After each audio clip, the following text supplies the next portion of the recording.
دجال کے بارے میں بہت سارے حدیث ہیں، لیکن ایک حدیث میں ہمیں دجال کی ایگزیکٹ لوکیشن کے بارے میں بہت سارے ہنٹس دیے گئے ہیں، اور یہ حدیث ہم سب نے بار بار سنی ہوئی ہے کہ ایک دن بھری محفل میں رسول اللہ صلی اللہ علیہ وسلم کے پاس ایک عیسائی آیا اور اس نے اسلام قبول کر کے اپنا واقعہ سنایا کہ میں اور کچھ لوگ عرب سے مشرق کی طرف روانہ ہوئے۔ ہم ابھی راستے میں ہی تھے کہ اچانک سمندر کا موسم بدل گیا اور ہماری کشتی اپنے راستے سے بھٹک گئی۔ ایک مہینہ ادھر ادھر بھٹکنے کے بعد سمندر نے آخر کار ہماری کشتی کو ایک جزیرے کے پاس لا کھڑا کیا۔ بڑی کشتی ڈاک کر کے ہم چھوٹی کشتیوں کے ذریعے اس جزیرے پہ پہنچے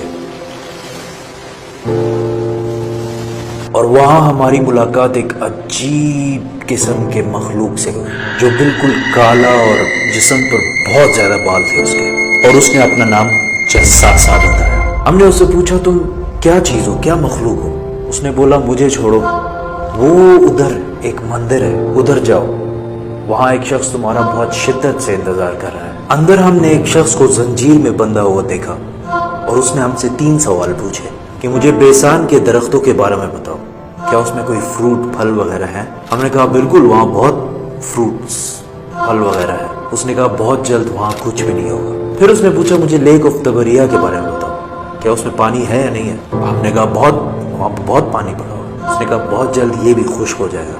اور پھر اس نے کہا مجھے اس امی پیغمبر کے بارے میں بتاؤ، کیا کیا ہے اس نے ابھی تک؟ ہم نے بتایا کہ وہ مکہ سے نکل کر مدینہ میں آباد ہو چکا ہے۔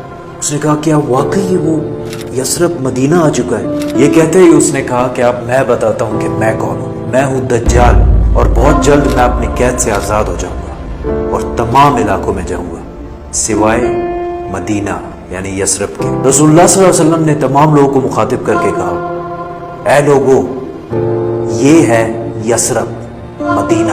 تمیم الداری جو کہہ رہا ہے مجھے اس میں سچائی نظر آ رہی ہے۔ یاد رکھو دجال شام کے سمندر میں ہے اور نہ یمن کے سمندر میں، اور اپنے ہاتھ سے مشرق کی طرف اشارہ کر کے کہا دجال مشرق میں ہے، دجال مشرق میں ہے، دجال مشرق میں ہے۔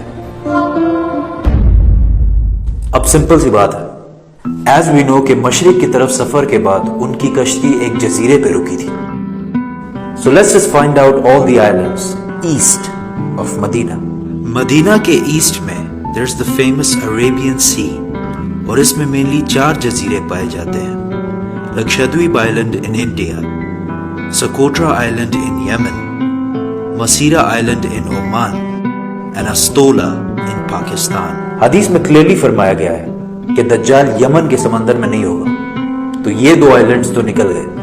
رسول اللہ صلی اللہ علیہ وسلم نے مدینہ میں جو مشرق کی طرف اشارہ کیا تھا، اگر اس سے ہم ایک سیدھی لائن کھینچیں تو وہ بالکل استولا آئلینڈ کے اوپر سے گزرتی ہے۔ اور جب جساسا نے ان کو اس جزیرے پہ ایک ٹیمپل مندر کی طرف بھیجا تھا، تو اس جزیرے پہ ایک مندر ٹیمپل کے کوئی ریمینز تو ہونے چاہیے۔ انڈیا کے اس آئلینڈ میں تو ایسا کچھ بھی نہیں ہے، لیکن پاکستان کے استولا آئلینڈ میں پتہ ہے کیا ہے؟ مندر۔ لیکن یہ تو 1450 سال پرانی کہانی ہے، مندر تو ابھی 40-50 سال پہلے بنا ہوگا۔ 2000 سال پرانا مندر، اور مندر بھی کس کا؟ کالی ماتا، ہندوؤں کی سب سے خطرناک اور خوفناک گاڈس، دیوی، جو دکھنے میں بہت خوفناک اور جس کے جسم پر بھی بہت زیادہ بال ہے۔ کچھ یاد آیا؟ جساسا۔ ان صحابیوں نے جس عجیب سے مخلوق کی بات کی تھی وہ بالکل ہندوؤں کے اس بھگوان سے ملتا جلتا ہے، لیکن اگر آج آپ استولا آئلینڈ جائے تو آپ کو دجال نہیں ملے گا۔ وہ آزاد ہوا ہے یا نہیں یہ تو نہیں پتا، لیکن یہ جو جساسا ہے اس کو غور سے دیکھیں۔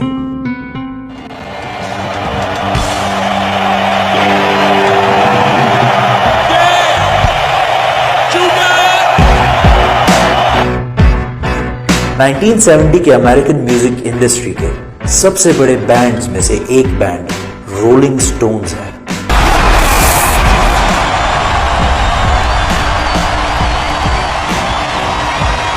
جس نے اپنا یہ لوگو ہندو گاڈس کالی ماتا سے انسپائر ہو کے بنا ہے، اور یہ لوگو پچھلے صدی کے سب سے مشہور لوگوز میں سے ایک ہے، اور رولنگ سٹونز بینڈ کو one of the greatest of all time مانا جاتا ہے۔